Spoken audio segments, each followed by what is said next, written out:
आंधियां उन पेड़ों को डराती हैं जिनकी जड़ें मजबूत नहीं होती। जिन पेड़ों की जड़ें मजबूत होती हैं वो आंधियों और तूफानों से नहीं डरते। इसी तरह मैथ्स भी उन स्टूडेंट्स को डराता है जिनके बेसिक्स क्लियर नहीं होते, या जिन्हें फॉर्मूले लर्न नहीं होते, या फिर जिन्हें टेबल्स नहीं आते। Welcome to subscribers of target 100 mathematics. हाँ जी, 10th class set sample paper 1 आप सभी अच्छे से कर चुके होंगे, तो ले आइए नोटबुक और पेन सैंपल पेपर 2 करने के लिए। इस पेपर में ये 6 चैप्टर्स आएंगे, chapter number 1 to 4 and 13, 14। 40 marks का ये पेपर 90 मिनट्स का होगा। All questions are compulsory. Question number 1 to 11 1 mark के, 12 to 14 2 मार्क्स के, 15 to 17 3 मार्क्स के, 18 एंड 19 5 मार्क्स के क्वेश्चंस हैं, और लास्ट क्वेश्चन केस स्टडी का एक ही क्वेश्चन है 4 मार्क्स का। सेक्शन ए, पहले 6 क्वेश्चंस में हमें टिक मार्क करना है सही आंसर को। क्वेश्चन नंबर 1, एक शून्येतर परिमेय संख्या और एक अपरिमेय संख्या का गुणनफल होता है। शून्येतर यानी नॉन जीरो रेशनल नंबर और एक इर्रेशनल नंबर का अगर मल्टीप्लाई कर दी जाए इन दोनों नंबर्स की तो आंसर होगा वो क्या होगा। चलिए एग्जांपल लेकर करते हैं हम इस सवाल को। कोई भी नॉन जीरो रेशनल नंबर मैंने लिखा है 1/2 और एक इर्रेशनल नंबर मैंने लिख दिया √3। अब इनकी मल्टीप्लाई बन गई √3/2। अब ये कैसा नंबर है? ये एक अपरिमेय संख्या है, यानी इर्रेशनल नंबर। हमेशा ऑलवेज इर्रेशनल नंबर ही रहेगा। जब भी कभी दो नंबर्स के सम में, माइनस में, प्रोडक्ट में या डिवाइड में अगर एक नंबर भी अपरिमेय हो गया, इर्रेशनल हो गया, तो आंसर हमेशा इर्रेशनल ही होगा। ये एक इर्रेशनल नंबर है, so A is correct answer. Now second question, यदि दो धनात्मक पूर्णांकों p और q को, ये है p की वैल्यू, ये q के फैक्टर्स हैं, के रूप में व्यक्त किया जाता है, जहां a और b अभाज्य संख्याएं हैं। हमें बताना है p q का HCF, highest common factor. p क्या है? ab², और q की क्या वैल्यू है? a³b। हाँ जी, HCF क्या होता है? आपको इन दोनों नंबर्स के फैक्टर्स में जो सबसे छोटी पावर है, कॉमन तो वही होगी जो छोटी पावर होगी। यहाँ a की पावर 1 है, यहाँ a की पावर 3, तो HCF लिखते वक्त आपको a की छोटी पावर लिखनी है। b² और b में b की छोटी पावर 1 है, यानी b। ये आ गया HCF, हाईएस्ट कॉमन। कॉमन में सबसे बड़ा, यहाँ पर सबसे ज्यादा जो कॉमन है वो a की पावर 1 है और b की पावर 1 है, so HCF is equal to AB। अगर इसी क्वेश्चन में आपसे एलसीएम कैलकुलेट करने के लिए कह दिया जाता तो एलसीएम क्या होता है? एलसीएम में आपको सारे फैक्टर्स लेने होते हैं और जो फैक्टर्स कॉमन होते हैं उनकी बड़ी पावर लेनी होती है। इसी में अगर आपको एलसीएम कैलकुलेट करना पड़ जाए, a और a³ दोनों में a तो कॉमन है, लेकिन a की हाईएस्ट पावर कितनी है? a³, और b की हाईएस्ट पावर कितनी है? b²। अगर एलसीएम पूछ लिया जाए तो ये ऑप्शन सही होगा, और अगर HCF पूछ लिया जाए तो a is correct answer. Okay, now question number 3, यदि अल्फा और बीटा इस पोलिनोमियल के जीरोज हैं, इसके शून्यक हैं, तो हमें बतानी है अल्फा प्लस बीटा की वैल्यू। कुछ भी नहीं है, बिल्कुल आसान सा क्वेश्चन है। अल्फा और बीटा जीरोज हैं, अल्फा प्लस बीटा का मतलब सम ऑफ जीरोज, यानी शून्यकों का योगफल, और इसका क्या फॉर्मूला होता है? -b/a। और अगर यहाँ पर अल्फा प्लस बीटा की जगह अल्फा बीटा पूछ लिया जाता, यानी प्रोडक्ट ऑफ जीरोज पूछ ली जाती, तब आंसर होता c/a। This one will be correct. Okay, अभी डी सही है। क्वेश्चन नंबर 4, वर्गीकृत आंकड़ों का माध्य अभिकलित करते समय, अभिकलित मतलब जब आप उसे माध्य को कैलकुलेट करते हैं, हम यह कल्पना करते हैं कि बारंबारताएं, फ्रीक्वेंसीज सभी वर्गों में समान रूप से वितरित हैं, या वर्गों के वर्ग चिन्हों पर केंद्रित हैं, या फिर वर्गों की ऊपरी सीमाओं पर केंद्रित हैं, या निम्न सीमाओं पर केंद्रित हैं। सिंपल सी बात है, आप बताइए माध्य का क्या फॉर्मूला होता है? माध्य का फॉर्मूला होता है summation F I x I divided by summation F I.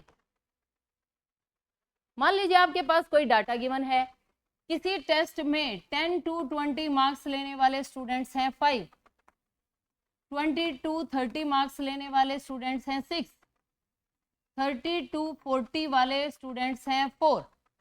Okay, अगर आपको ऐसे डाटा का मीन यानी माध्य कैलकुलेट करना हो तो आप क्या करते हैं? आप एक्सआई ढूंढ के लाते हैं। एक्सआई क्या होता है? इनका मिड पॉइंट, ये वाली वैल्यू है एफ आई की।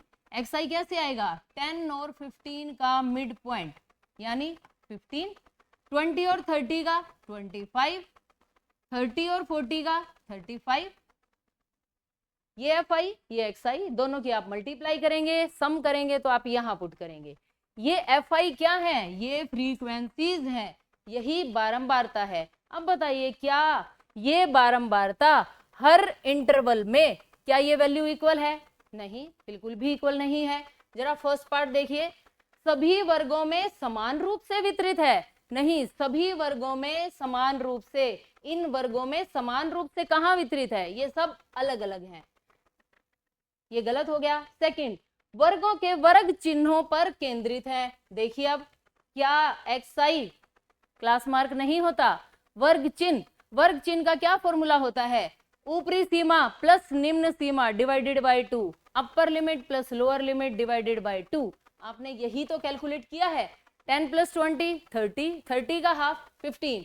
यानी ये जो फ्रीक्वेंसीज हैं ये वर्ग चिन्हों पर केंद्रित हैं, इन्हीं से आप कैलकुलेट कर सकते हैं माध्य को। ये बात सही है। वर्गों की ऊपरी और निम्न सीमाओं पर बिल्कुल भी केंद्रित नहीं होती ये बारंबारताएं। ये ना तो अपर लिमिट, ये एफ ना तो अपर लिमिट के ऊपर सेंटर्ड है और ना ही लोअर लिमिट के ऊपर। ये लोअर लिमिट, ये अपर लिमिट, ये सिर्फ वर्ग चिन्हों पर केंद्रित है। It means centered at the class mark of the classes. Second is correct answer, B is correct. Now question number 5. Again probability का बिल्कुल सिंपल सा क्वेश्चन है। 3 red balls, 5 white balls and 7 black balls हैं। इस bag में से एक ball निकाली गई है। हमें बताना है कि वो बॉल ना तो रेड हो और ना ही ब्लैक हो। 3 कलर्स की बॉल हैं, रेड भी नहीं चाहिए कट, ब्लैक भी नहीं चाहिए कट, लेकिन आपको कुल गेंदें तो कैलकुलेट करनी ही पड़ेंगी। कुल गेंदें कितनी बनेंगी? 3 + 5 + 7, कुल गेंदें हो गई 15। लेकिन हमें प्रायिकता ढूंढनी है, ना लाल और ना काली। इट मीन्स बॉल कैसी होगी? बॉल होगी व्हाइट। एक ही कलर तो और बचा है वहां पर। P प्रोबेबिलिटी ऑफ सफेद बॉल या गेंद, जो भी आप लिखना चाहें, सफेद गेंद। सफेद गेंदें कितनी हैं? 5। कुल गेंदें 15।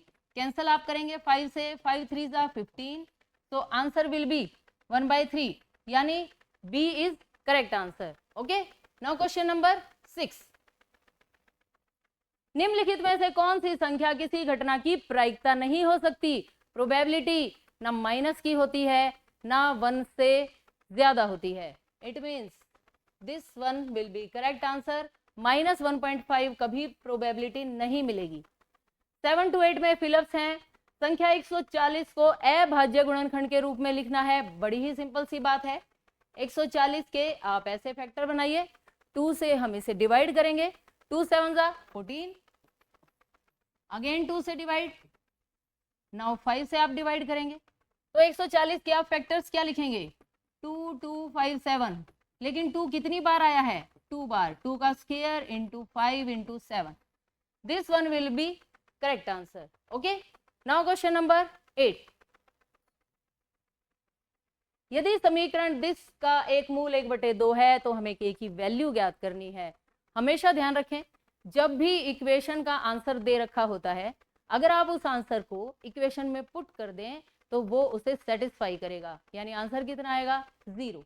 तो हम क्या करते हैं, इस इक्वेशन में x के प्लेस पर 1/2 पुट करके इसे 0 के इक्वल रख देंगे, वहां से हमारे पास k की वैल्यू आ जाएगी। चलिए देखते हैं, 1/2 का square plus k as it is into 1/2 minus 5/4 is equal to 0। 1/2 का स्क्वायर क्या होगा 1/4, और इस माइनस 5/4 को आप इसके साथ लिख लें, प्लस का k/2 इज इक्वल टू 0। ध्यान से देखें, मैंने माइनस 5/4 को इक्वल के दूसरी साइड नहीं लेके लिया है, -1 आपका माइनस का 5/4 यहीं पर है, इस 1/4 के पास ही। ओके, अब हम इसे सिंप्लीफाई करेंगे। 1 - 5 की value -4/4 plus k/2 is equal to 0। ये दोनों टर्म्स कैंसल, माइनस का 1 उस तरफ जाकर प्लस का 1 हो जाएगा, और डिवाइड वाले नंबर्स दूसरी साइड जाकर मल्टीप्लाई में, 2 1 2, तो k की क्या वैल्यू आ गई 2। हमें यहाँ पर k की वैल्यू ही फाइंड करनी है। आप क्या लिखेंगे, k की वैल्यू 2। अंडरस्टैंड।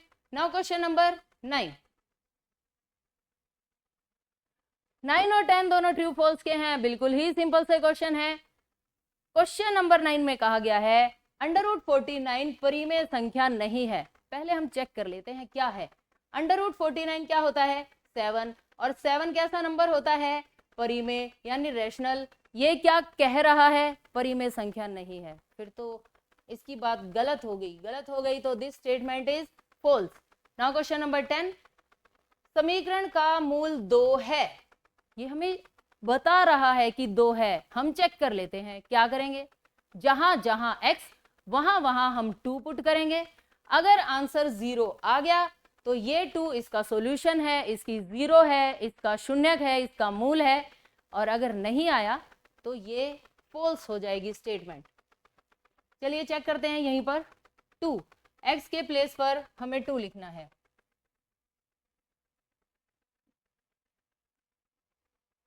यहां से 2 एज इट इज, ये वाला, इस x के साथ मैंने 2 लिखा, 2 का स्क्वायर है -7 × 2 + 6, कैलकुलेट करेंगे, 2 का square 4, 4 2 8, -7 2 14 plus 6 as it is, 6 + 8 14, और 14 - 14 0। ये तो 0 आंसर आ गया। It means this statement is true. Now question number 11, ये है असर्शन और रीजन का क्वेश्चन, अभी कथन और कारण का। देखिए क्या है असर्शन, 2 + √3 एक अप्रिमेय संख्या है, बिल्कुल है। अभी मैंने आपको बताया, अगर दो नंबर्स में से एक अप्रिमेय हो और आप प्लस करें, माइनस करें, मल्टीप्लाई करें या करें डिवाइड, हमेशा वो इर्रेशनल नंबर ही रहेगा। सो 2 + √3 कैसी संख्या है, अप्रिमेय, ये बात सही है। इसका रीजन पढ़िए, एक परिमेय और एक अप्रिमेय संख्या का योग अप्रिमेय होता है, बिल्कुल सही। परिमेय प्लस अप्रिमेय का आंसर अप्रिमेय ही होता है, यानी असर्शन सही है, रीजन सही है, और अभी कथन ए आर की सही व्याख्या करता है। ओके, जो कारण है वो ए की सही व्याख्या करता है, तो ए इज करेक्ट आंसर। इसी के साथ ये सारे एक एक नंबर वाले क्वेश्चंस कंप्लीट हो गए हैं। नाउ ये इंग्लिश मीडियम की स्टेटमेंट है, 2 + √3 irrational. Okay, sum of irrational and an irrational number is irrational, so A is correct. Section B 12 to 14 questions 2 marks वाले आ गए हैं। देखिए question number 12, solve the following pair of linear equations. हमें इन्हें solve करना है, तो चलिए सोल्व करते हैं इन्हें। ये 2, ये 15, आप इसे 2 से मल्टीप्लाई करें और इसे 15 से, इंटू 2 और इंटू 15। चलिए देखते हैं क्या बनेगा, 2 7 14, 15 2 30, 2 2 4। 15 से आप इस इक्वेशन को मल्टीप्लाई करेंगे, 15x, 15 2 30, 15 3 45। दो नंबर्स हैं बिल्कुल सेम, लेकिन एक प्लस का एक माइनस का, ये दोनों टर्म्स कैंसिल हो जाएंगी। 15 प्लस 14 29x, 49 x की वैल्यू आ गई 49/29। ओके, x की इस वैल्यू को आप किसी भी इक्वेशन में पुट कर सकते हैं, आइदर इन फर्स्ट और सेकंड। हम इस वाली इक्वेशन को फर्स्ट मान लेते हैं। Put in equation 1। पहली इक्वेशन में आप x के प्लेस पर 49/29 रख देंगे तो y की वैल्यू आ जाएगी। पहली इक्वेशन है 7x माइनस 15y। आप चाहें तो सेकंड में भी पुट कर सकते हैं, यहाँ पर आपको 7 टाइम्स करना पड़ेगा, यहाँ सिंपल x से काम चल जाएगा। तो चलिए हम तो अपने क्वेश्चन को आसान ही बनाएंगे। सेकंड इक्वेशन में पुट कर लेते हैं, x plus 2y is equal to 3। x plus 2y is equal to 3। x के प्लेस पर 49/29 plus 2y as it is, 3 as it is. y की वैल्यू कैलकुलेट करने के लिए प्लस के नंबर्स राइट साइड जाकर माइनस के हो जाएंगे। 3 माइनस 49/29, एलसीएम आएगा 29। 87 माइनस 49, 87 में से 49 माइनस होंगे तो 38/29। मल्टीप्लाई वाले नंबर्स राइट साइड जाकर डिवाइड में, ये 2 यहां आ जाएगा, 19 पर कैंसिल हो जाएगा। y की वैल्यू आ गई 19/29 और x की वैल्यू आई थी 49/29। यही हमें कैलकुलेट करना था। That's it. ये x है, ये y। लास्ट में आप दोनों आंसर्स लिख दें। 49 x की वैल्यू 49, y की वैल्यू 19, दोनों के डिवाइड में 29। ये आ गया x और y का answer. Okay, now question number 13। एक द्विघात बहुपद ज्ञात कीजिए जिसके शून्यकों का योग और गुणनफल दे रखा है। अगेन मोस्ट इंपोर्टेंट क्वेश्चन है, क्योंकि आपको क्वाड्रेटिक पोलिनोमियल फाइंड करनी है। तो फॉर्मूला है इसका x²। सम दे रखा है तो आप यहाँ पर सम लिखेंगे, x प्लस p प्रोडक्ट गुणनफल। वैल्यूज पुट करनी है आपको सिर्फ, x² माइनस शून्यकों का योग कितना है √2, गुणनफल 1/3। आपको यहाँ पर 3 एलसीएम लेना होगा। ये 3 डायरेक्ट मल्टीप्लाई हो जाएगा, ये हो जाएगा 3√2x प्लस 1। लास्ट में आप इस एलसीएम को यहाँ से हटा दें और जो ये टर्म, जो ये क्वाड्रेटिक पोलिनोमियल बच गई है, यही रिक्वायर्ड आंसर है। Okay, now question number 14। Again probability का क्वेश्चन है। 3 रेड एंड 5 ब्लैक बॉल्स हैं, एक बॉल निकाली गई। इस बात की क्या प्रोबेबिलिटी है कि वो बॉल ब्लैक कलर की हो? हाँ जी, पहले बताइए कुल गेंदें कितनी है। सबसे पहले आपका जो लिखने का तरीका है वो बहुत मैटर करता है। अगर आपने बहुत अच्छे से लिखा है तो नंबर भी बहुत अच्छे आएंगे। लाल गेंदें 3, काली गेंदें 5, कुल टोटल बॉल्स 3 + 5 = 8। अंडरस्टैंड। अब हमें प्रायिकता बतानी है किसकी? काली गेंद की। तो फर्स्ट पार्ट आप लिखेंगे P ब्रैकेट काली गेंद। हाँ जी, आपके फेवर में कितने केस हैं? काली गेंदें कितनी हैं? 5, कुल गेंदें 8, तो प्रोबेबिलिटी क्या बन जाएगी? 5/8। सेकेंड पार्ट में काली नहीं हो, अगर बॉल ब्लैक नहीं है तो वो किस कलर की होगी? रेड कलर की होगी। काली गेंद नहीं होनी चाहिए। तो अब फेवर में कितने केस हो गए? 3। प्रोबेबिलिटी क्या बन जाएगी? 3/8। और इसी के साथ ये question finish. Okay, now question number 15 to 17 है 3 मार्क्स के। चलिए देखते हैं क्वेश्चन नंबर 15। सिद्ध कीजिए कि √5 एक अप्रिमेय संख्या है। ध्यान से सुने, ये क्वेश्चन आपको बहुत अच्छी तरह आना चाहिए। मैं अभी आपको करवा रही हूं, अगर आपको आता है तो वीडियो को पॉज करें और इस क्वेश्चन को अपने आप लिखें। ओके, देखिए ये क्वेश्चन कंट्राडिक्शन से होगा। हम मान लेते हैं कि √5 एक परिमेय संख्या है और परिमेय संख्याएं किस फॉर्म की होती हैं? a/b टाइप की। √5 is equal to a/b, b not equal to 0। A और बी की क्या खास बात होती है? ए और बी होते हैं सह अभाज्य पूर्णांक। ओके, अब हमें क्या करना है? क्रॉस मल्टीप्लाई में ये बी ऊपर चला जाएगा, ए एज इट इज, दोनों तरफ वर्ग करने पर स्केयरिंग बोथ साइड्स। जैसे ही आप स्केयर करेंगे अंडर रूट गायब हो जाएगा, 5 बचेगा सिर्फ, b का square is equal to a का स्क्वायर। यहां से आपको एक बात बहुत अच्छे से समझनी है कि इस लाइन का ये मतलब होता है 5 divides a square. This implies 5 a square को डिवाइड करता है। कैसे डिवाइड करता है? ध्यान से देखिए। मान लीजिए 5 ने a स्क्वायर को डिवाइड करा, ओके, तो यहाँ कोई ना कोई नंबर होगा जिसकी वजह से रिमाइंडर 0 होगा। अंडरस्टैंड? तो वो नंबर मैंने मान लिया b का स्क्वायर है। और अब आपको अगर एक रिजल्ट पता है कि इन दोनों की मल्टीप्लाई प्लस में रिमाइंडर करने से ये बीच वाला नंबर आ जाता है, तो ये बात यहाँ पर बिल्कुल अप्लाई हुई है कि a square is equal to 5b square. और इस बात का मतलब है 5 ने किसको डिवाइड किया? a स्क्वायर को डिवाइड किया। यहाँ पर लर्न करने की एक टेक्निक है, क्या?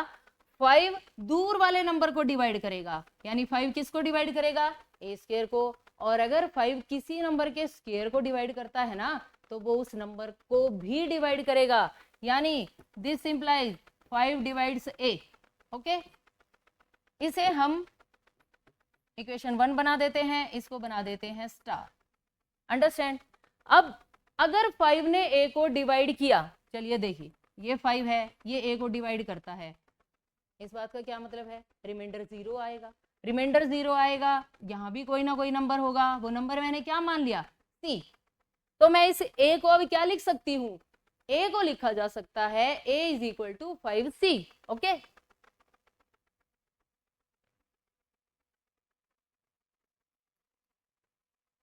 पिछले केस में पिछले पेज पर हमने ये लिखा है, और इस बात का ये मतलब है कि a is equal to 5c और c क्या है?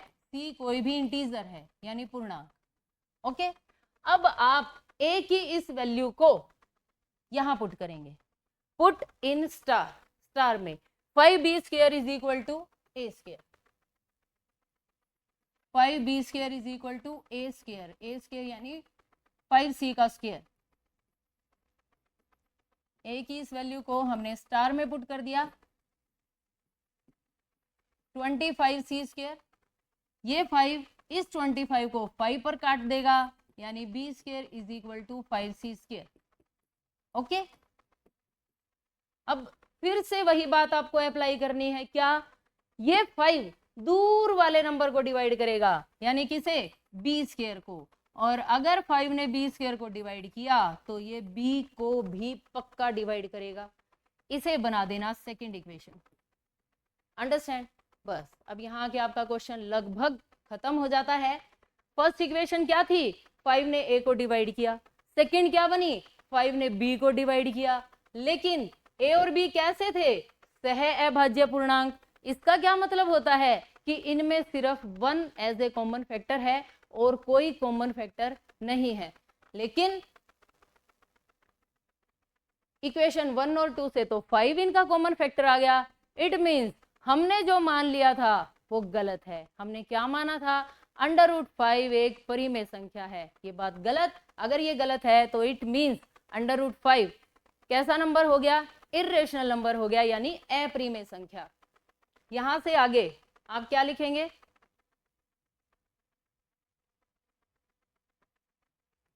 समीकरण 1 व 2 से क्या आ गया? 5 ने a को डिवाइड किया, 5 ने b को भी डिवाइड कर दिया। ये तो गलत बात है, परंतु ए और बी कैसे हैं, सह अभाज्य पूर्णांक हैं, यानी उनमें कोई भी कॉमन फैक्टर है ही नहीं सिवाय 1 के। अतः हमारी कल्पना गलत है, हमने जो मान लिया था वो गलत मान लिया था। तो सही क्या होगा, सही ये होगा कि √5 एक अपरिमेय संख्या है, ना कि परिमेय। ओके, अपरिमेय संख्या है। इस तरह से अगर आप अपने आंसर्स को पूरे डिटेल में लिखेंगे तो आपके नंबर भी फुल आएंगे। नाउ क्वेश्चन नंबर 16, द्विघात बहुपद के शून्य ज्ञात करने हैं, शून्य को और गुणांकों के बीच के संबंध की सत्यता भी हमें जांच करनी है। सिंपल सा क्वेश्चन है, ABC ढूंढिए, फिर D को ढूंढ के लाइए, D की वैल्यू चेक कीजिए और उसके बाद शून्य को ढूंढेंगे, फिर उनके सम और प्रोडक्ट दोनों का कनेक्शन चेक करेंगे। तो चलिए देखते हैं, स्टेटमेंट ये लिखी हुई है। सबसे पहले तो आपको स्टेटमेंट को ही ठीक करना है। स्टेटमेंट गलत क्यों है, क्योंकि 3 पहले है और x वाली टर्म बाद में। ठीक से लिख देते हैं हम इसे, 6x² - 7x - 3। ओके, शून्य ढूंढने हैं तो इज इक्वल टू 0। a की वैल्यू 6, b की वैल्यू -7 और c की वैल्यू -3। ओके, अब हमें इसके शून्य ढूंढने हैं तो हम D से ढूंढ लेते हैं, या फिर आप टुकड़े बनाकर भी ढूंढ सकते हैं। 6 × 18 ऐसे दो नंबर ढूंढ के लाइए जिनकी मल्टीप्लाई -18 आती हो और ऐड या सब्ट्रैक्ट करने से आए -7। हम ढूंढेंगे D से। ओके, डायरेक्ट जो फॉर्मूला है x is equal to -b plus -b² - 4ac divided by 2a, या फिर आप इसे √d भी लिख सकते हैं। अगर आपके पास d की वैल्यू है तो आप डायरेक्ट यहां पुट कर दें, अदरवाइज ABC को आप यहां पुट करके भी आंसर कैलकुलेट कर सकते हैं। तो अब देखिए, a की वैल्यू 6 -7 - 3, a की वैल्यू 6, b की -7, c की -3, सारी वैल्यूज इसमें पुट कर देते हैं, शून्य आ जाएंगे। b का नेगेटिव करना है, b का नेगेटिव, b पहले ही माइनस है तो डबल माइनस प्लस हो जाएगा।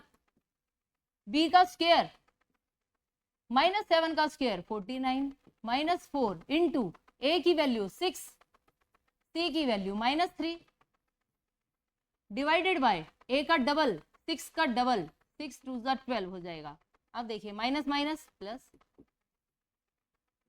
49 as it is, minus minus plus, 6 3 18, 4 72, 6 2 12, 49 में आप 72 ऐड करें, 121 डिवाइडेड बाय 12, और 121 का √11 होता है, 7 ± 11 डिवाइडेड बाय 12। यहां से हमारे पास दो आंसर्स आ जाएंगे। एक बार आपको 7 और 11 के बीच में प्लस लिखना है और एक बार माइनस। ओके, यहां से दो आंसर्स कैसे बनेंगे, 7 + 11/2, 7 - 11/2, 18/2 माइनस 4/2, 2 9 18, 2 2 4। तो हमारे पास, सॉरी ये 12 है, डिवाइड में 12 है तो हम इसे अलग तरह से काटेंगे, 18/12 माइनस 4/12, 4 3 तो 12 डायरेक्ट कट जाएगा, 3 6 18, या 6 के टेबल से ही काट दें आप, 6 3 18, 6 2 12, यानी आंसर्स आ गए 3/2 और -1/3। 3/2 और -1/3 ये हमारे पास शून्यक हैं। अब हमें इनका कनेक्शन चेक करना है, योग और गुणनफल का। तो चलिए चेक करते हैं। 3/2 और -1/3,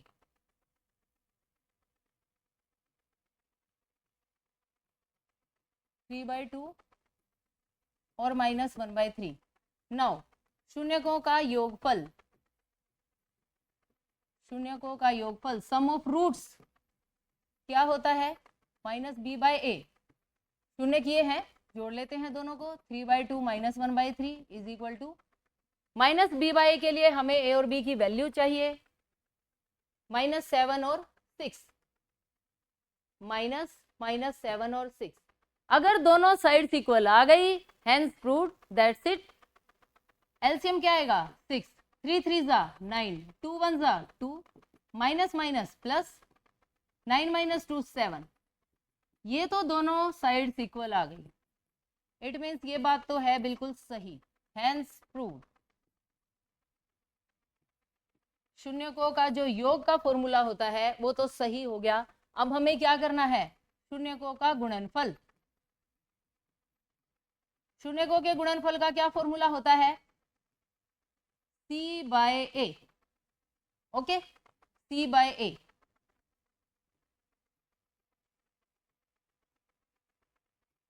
C/A, अंडरस्टैंड। अब गुणनफल इन दोनों नंबर्स की मल्टीप्लाई, 3/2 मल्टीप्लाई, ब्रैकेट में लिखेंगे, माइनस का नंबर है, ब्रैकेट में लिखेंगे आप, 3 से 3 कैंसिल हो जाएगा, इज इक्वल टू C/A का क्या मतलब है? C की वैल्यू -3, A की वैल्यू 6, यानी -3/6। ये -1 बचा, ये 2, इन्हें हम कैंसिल करेंगे, 3 2 जा 6, ये भी -1/2, हैंस प्रूव्ड। यही हमें आंसर लेकर आना था, अंडरस्टैंड। इसी के साथ ये वाला question finish. Now question number 17, probability का बहुत अच्छा क्वेश्चन है। एक पेटी में 90 डिस्क हैं जिन पर 1 to 90 नंबर्स लिखे हुए हैं। एक डिस्क निकाली गई, हमें इस बात की प्रायिकता बतानी है कि वो 2 अंकों की एक संख्या आएगी, पूर्ण वर्ग संख्या और 5 से विभाज्य एक संख्या आएगी। सिंपल सा क्वेश्चन है, आपको सिर्फ ये देखना है 1 to 90 तक के नंबर्स में 2 डिजिट वाले कितने नंबर्स होते हैं। कहाँ से शुरू होंगे? 10 से। कहाँ तक? 90 तक। 90 में से आप 1 to 9 वाले नंबर्स को माइनस कर दें, 81 आ गया, यानी 2 डिजिट्स के जो नंबर्स हैं वो हैं 81। तो आप कैसे लिखेंगे? कुल डिस्क कितनी है? 90। फर्स्ट पार्ट में सबसे पहले आपको 2 अंकों वाली संख्याएं बतानी है। 2 अंकों की संख्याएं कितनी बनी? 81।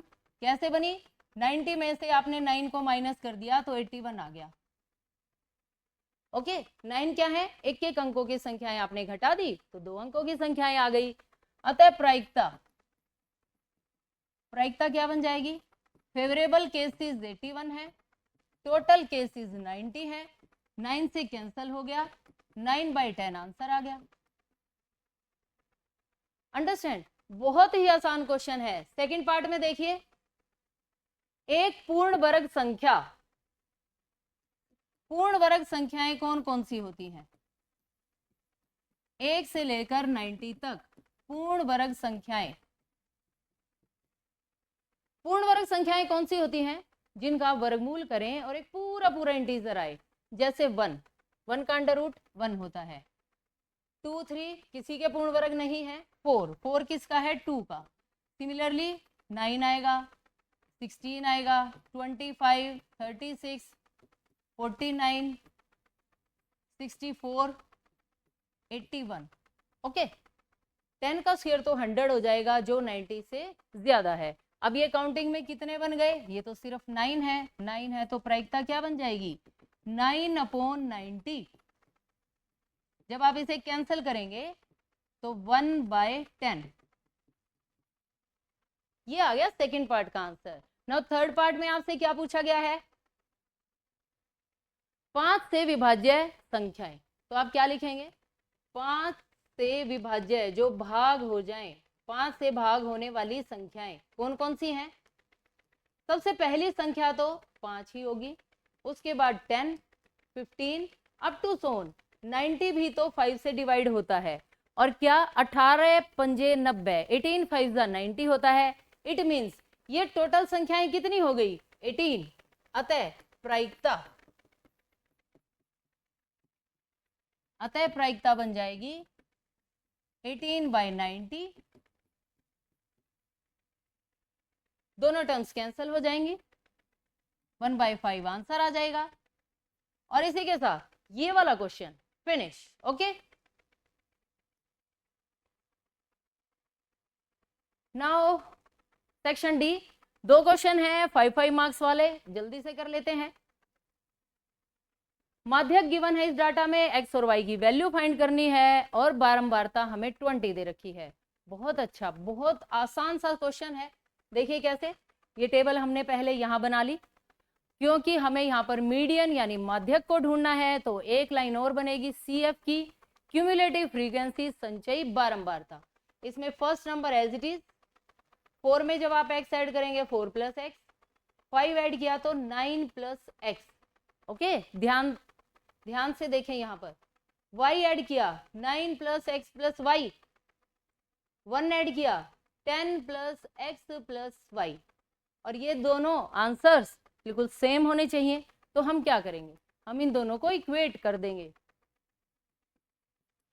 10 + x + y की क्या वैल्यू बन गई 20, x + y का क्या आंसर होगा, प्लस का 10 राइट साइड जाकर माइनस का, और 20 में से 10 गए 10।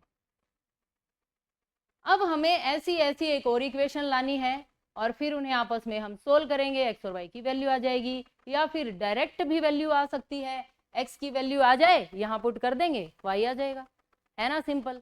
अब दूसरी बात कैसे पता लगेगी, वो पता लगेगी स्टेटमेंट से। स्टेटमेंट में क्या लिखा है, माध्यक 14.4 है, और 14.4 कहाँ पर आएगा 12 और 18 के बीच में, यानी ये हमारे काम की रो है। कौन से वाली, ये वाली। इस काम की रो में से हमें नंबर मिलेंगे, ये किसकी वैल्यू होगी, लोअर लिमिट की। फॉर्मूला क्या होता है माध्यक का, सबसे पहले फॉर्मूला लिखते हैं हम। माध्यक फाइंड करने के लिए फॉर्मूला होता है L + n/2 - CF divided by F multiply by H। जो काम की रो हमें मिली है उसमें से ही ये हमें सारी वैल्यूज मिल जाएंगी। L की वैल्यू कितनी मिली है अभी तक हमें 12, ये वाली फ्रीक्वेंसी ये N की वैल्यू होती है, N की वैल्यू है 20, CF कौन सा होता है, इस वाली लाइन में ऊपर वाली टर्म को CF कहा जाता है, यानी CF है 4 + x। यहां हम पुट कर देते हैं CF की वैल्यू 4 + x। फ्रीक्वेंसी कितनी है, फ्रीक्वेंसी ये वाली फ्रीक्वेंसी काम की लाइन वाली ही लेते हैं, यानी F की वैल्यू है 5, और H की वैल्यू, H क्या होता है, इनके बीच का डिफरेंस, सबके बीच में सेम डिफरेंस है कितने का 6 का। इट मींस H की वैल्यू बन गई है 6। अब हमें ये वैल्यूज यहाँ पुट करनी है, देखते हैं क्या होगा। माध्यक कितना है 14.4 दे रखा है, L की वैल्यू 12 प्लस N का हाफ 20 का हाफ 10 माइनस CF की वैल्यू है 4 + x, क्योंकि बाहर माइनस लगा है इन दोनों के साइन चेंज हो जाएंगे, डिवाइडेड बाय F की वैल्यू 5 मल्टीप्लाई 6। अंडरस्टैंड, प्लस के नंबर इस तरफ आकर माइनस के, 14.4 में से 12 को माइनस करेंगे, 10 - 4 6 मल्टीप्लाई 6। यहां तक कोई दिक्कत, बिल्कुल आसान है यहाँ तक भी। 14.4 में से जब आप 12 को माइनस करेंगे ऐसे माइनस होगा 4, 2.4, इसका आंसर आ गया 2.4। अंडरस्टैंड, 5 डिवाइड में है, दूसरी साइड जाकर मल्टीप्लाई में चेंज हो जाएगा, और ये मल्टीप्लाई वाले डिवाइड में चेंज हो जाएंगे। This is equal to 6 - x। अब हम इसे सिंप्लीफाई करते हैं, 2.4 को लिखा जा सकता है 24/10, 24/10 इंटू 5/6, कैंसिल करेंगे, 6 4 जा 5 2 जा 2 2 जा, this is equal to 6 minus x. यानी इसे सिंप्लीफाई करके हमारे पास आ गया है 2 is equal to 6 minus x, minus के नंबर उधर जाकर प्लस के नंबर इधर आकर माइनस के, और 6 माइनस 2 की वैल्यू 4। इट मीन्स x की कितनी वैल्यू आ गई, 4। क्या करना है अब याद है, अभी हम पिछले पेज पर x प्लस वाई लिख कर आए हैं 10, इसे बना दे फर्स्ट इक्वेशन और ऐसे लिख दें पुट इन इक्वेशन 1। क्या पुट करना है, x के प्लेस पर 4 पुट करना है। x के प्लेस पर जब आप 4 पुट करेंगे तो यहां बन जाएगा 4 plus y is equal to 10, y की वैल्यू आ जाएगी 10 माइनस 4 यानी 6, which is required answer. Understand, y की वैल्यू 6 है, x की वैल्यू 4 है, लास्ट में आप लिख दें x इज इक्वल टू 4 और y is equal to 6। Understand, और इसी के साथ ये वाला question finish. Now question number 19, क्या एक ऐसी आम की बगिया बनाना संभव है जिसकी लंबाई चौड़ाई से दुगनी हो और एरिया 800 हो, 800 स्क्वायर मीटर। अगर पॉसिबल है तो हमें उस आम की बगिया की लंबाई और चौड़ाई ज्ञात करनी है। ये क्वेश्चन बहुत आसान है और ये बोर्ड के एग्जाम में सिर्फ 5 मार्क्स का आया हुआ है, तो चलिए फटाफट से कर लेते हैं इसे। माना बाग की चौड़ाई, स्टेटमेंट देखिए, लंबाई चौड़ाई से डबल है, चौड़ाई से डबल है तो आपको किसे मानना पड़ेगा, चौड़ाई को। माना बाग की चौड़ाई x मीटर, लंबाई क्या है डबल, तो लंबाई कितनी हो जाएगी 2x मीटर। गिवन क्या है, क्षेत्रफल, एरिया। क्षेत्रफल क्या है, आयताकार बाग का लंबाई गुणा चौड़ाई। अंडरस्टैंड, क्षेत्रफल है 800, आप यहाँ पर 800 भी लिख सकते हैं, फॉर्मूला हम बाद में लिख लेंगे, यहाँ पर आप 800 लिखें, 800 स्क्वायर मीटर। क्षेत्रफल का फॉर्मूला होता है L इंटू बी, L और B की ये दोनों वैल्यूज आप पुट कर देंगे, यानी x into 2x is equal to 800, इन दोनों की multiply 2x square is equal to 800, multiply वाला 2 दूसरी साइड जाकर डिवाइड में चेंज हो जाएगा और 800 का हाफ कितना होगा 400, 2 कैंसिल कर देगा इसे, 2 4 जा 8 0 0। यहाँ से x की क्या वैल्यू आएगी, अंडर रूट लेंगे, 400 का अंडर रूट 20।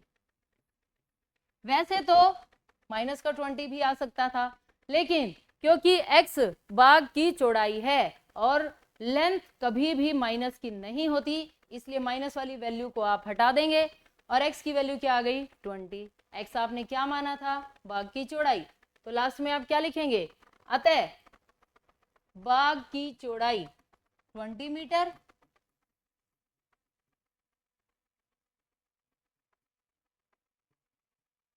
अतः बाग की चौड़ाई इज इक्वल टू 20 मीटर और लंबाई क्या हो जाएगी इसका डबल, 20 का डबल क्या होगा 40 मीटर। बस यही कहा था उसने कि अगर ऐसा पॉसिबल है तो लंबाई और चौड़ाई ढूंढ दो, हमने ये दोनों ढूंढ दी, क्वेश्चन खत्म। हमें कैसे पता लगा कि पॉसिबल है, अगर आप x की कोई अच्छी सी वैल्यू ढूंढ सकते हैं तो पॉसिबल है। अगर यहाँ पर x का आंसर सिर्फ माइनस का 20 आता या माइनस के बाहर वर्गमूल का निशान आ जाता, तब ऐसा कुछ भी पॉसिबल नहीं होता। ओके, नाउ क्वेश्चन नंबर 20 है केस स्टडी वाला क्वेश्चन। ये इतनी बड़ी बात लिखी हुई है, मैं आपको इसे शॉर्टकट में समझा देती हूँ। आप सिर्फ इस टेबल को देखिए, सिटी ए में कहीं आप 10 किलोमीटर का डिस्टेंस कवर करते हैं तो उसका अमाउंट दे रखा है 75 रुपीज़, यानी 10 किलोमीटर आप जाएंगे तो आपको 75 रुपीज़ देने हैं। अगर 15 किलोमीटर का डिस्टेंस आप कवर करेंगे तो 110। किसी दूसरे शहर में सिटी बी में 8 किलोमीटर डिस्टेंस कवर करने पर 91 रुपीज़ देने पड़ते हैं, 14 किलोमीटर डिस्टेंस कवर करने पर 145 रुपीज़ देने पड़ेंगे। ओके, इस टेबल से ये सिचुएशन 1 में इसने यही बात लिखी हुई है जो मैंने आपको सिटी ए के लिए बताई और सिचुएशन 2 फॉर सिटी बी। पहली सिचुएशन के हिसाब से अब क्वेश्चन की स्टेटमेंट देखिए और चेक कीजिए कि आप आंसर कर सकते हैं या नहीं। If the fixed charges of auto rickshaw be rupees x, auto rickshaw का जो फिक्स किराया है वो है एक्स रुपए, ओके, और running charges y kilometre per hour है। The pair of linear equations representing the situation is, पहली सिचुएशन को रिप्रेजेंट कौन सी इक्वेशन करेगी? देखिए जरा, पहली इक्वेशन ये है, यानी सिटी ए वाली। x तो फिक्स किराया है, वो तो आपको देना ही देना पड़ेगा। y 1 किलोमीटर का किराया y मान लिया, तो 10 किलोमीटर का कितना हो जाएगा? 10y हो जाएगा, यानी x प्लस 10y, और टोटल खर्चा कितना है? 75। इट मीन्स पहली इक्वेशन बनेगी x plus 10y is equal to 75। Understand? Similarly second equation के लिए x किराया तो आपको देना ही देना है, आप गए 15 किलोमीटर, 1 किलोमीटर का किराया है y, तो 15 किलोमीटर का 15y, आंसर कितना आएगा? 110। ओके, यानी x plus 15y is equal to 110। Check कर लेते हैं कि कौन सा ऑप्शन सही है। देखिए अब ये रहा, x plus 10y is equal to 75, x plus 15y is equal to 110, so B is correct answer. Understand? Now देखिए second question. A person travels a distance of 50 kilometre, उसे कितने पैसे देने पड़ेंगे? अगर कोई 50 किलोमीटर डिस्टेंस कवर करेगा तो उसे पैसे देने पड़ेंगे x प्लस 50y, लेकिन मुझे ना x पता है ना y पता है। कोई बात नहीं, अभी लाए ढूंढ के। ये देखो, ये दोनों इक्वेशंस हैं, इन्हें सिंप्लीफाई करो, x और y की वैल्यूज आ जाएंगी। x प्लस, मैं पहले ये वाली इक्वेशन लिख रही हूं, x plus 15y is equal to 110, और x प्लस 10y क्या है? 75। इन्हें आप सब्ट्रैक्ट कर दें, ये कैंसल, 15 माइनस 10 5, 3, y की वैल्यू कितनी आ गई? 7, 5 7 35। यहां से हमारे पास x और y की वैल्यूज आ जाएंगी, y आ चुका है, किसी भी इक्वेशन में पुट कर दें, x की वैल्यू आ जाएगी। इसे बना देते हैं हम फर्स्ट इक्वेशन, और ऐसे लिख दें कि पुट इन 1, y के प्लेस पे 7, 15 7 105, प्लस का 105 दूसरी साइड जाकर माइनस का हो जाएगा, और 110 में से 105 घटाएंगे तो x की वैल्यू आ गई 5। अंडरस्टैंड? ये x और y की वैल्यू हमें क्यों चाहिए? इसके लिए 50 किलोमीटर का जो डिस्टेंस कवर करने वाला है, यहाँ पर आप x के प्लेस पर 5 और y के प्लेस पर 7 लिख दें। 50 7 350, 350 में आप 5 ऐड करेंगे, 355, यानी 50 किलोमीटर का डिस्टेंस कवर करने वाले को 355 रुपीज देने पड़ेंगे। C is correct answer. Understand? था ना बिल्कुल easy question. Now question number 3 देखिए, रेफर सिचुएशन 2, यानी सिटी बी की बात चल पड़ी। अब फिक्स चार्जेस वही है x, y kilometre per our, ये हैं रनिंग चार्जेस जब ऑटो ने चलना शुरू किया। The pair of linear equations, यहां भी आपको इक्वेशन बतानी है, सेम वही बात लिखी जाएगी। फिक्स चार्जेस x, 8 किलोमीटर अगर किसी ने डिस्टेंस कवर किया तो 8y is equal to 91, x plus 8y is equal to 91, और second x plus 14y is equal to 145। तो ये कौन सी इक्वेशन बनेगी? देखिए, x प्लस 8y 91 यहाँ पर है, और x plus 14y is equal to 145 यहाँ पर, यानी A is correct answer. Understand? Now last question, What will a person have to pay for traveling a distance of 30 kilometre? यहाँ भी वही बात है, अगर किसी को 30 किलोमीटर का डिस्टेंस कवर करना है तो उसे पैसे देने पड़ेंगे x प्लस 30y, लेकिन हमारे पास ना x है ना y। कोई बात नहीं, अभी लेके आए, देखते जाओ बस। x प्लस 8y 91 और x प्लस 14y 145।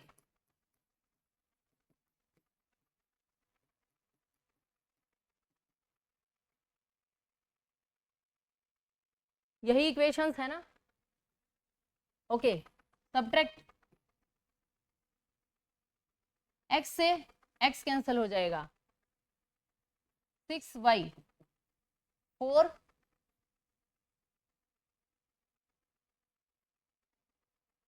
54, y की वैल्यू 54/6, 6 9 जा 54, y की वैल्यू आ गई 9। y की इस वैल्यू को आप किसी भी इक्वेशन में पुट करें, x आ जाएगा। मान लीजिए हम इस वाली इक्वेशन में पुट कर देते हैं x + 8y के प्लेस पर 9 और 91, 9 8 जा 72, प्लस का 72 राइट साइड जाकर माइनस में चेंज हो जाएगा और x की वैल्यू क्या आ जाएगी 90। इट मीन्स x 19 और y 9 आपको यहां रखना है, 19 + 30 × 9, इन दोनों की मल्टीप्लाई 270, 270 में जब आप 19 ऐड करेंगे 289। Okay, so B is correct answer. इसी के साथ ये केस स्टडी वाला क्वेश्चन फिनिश हो गया है और ये सेकंड सैंपल पेपर भी फिनिश हो गया है। मुझे उम्मीद है कि सभी क्वेश्चंस आपको अच्छी तरह से समझ आ गए होंगे। अच्छे से इन क्वेश्चंस की प्रैक्टिस करें और चैनल को सब्सक्राइब करें, वीडियो को लाइक और शेयर करें। Thanks for watching, bye bye, take care.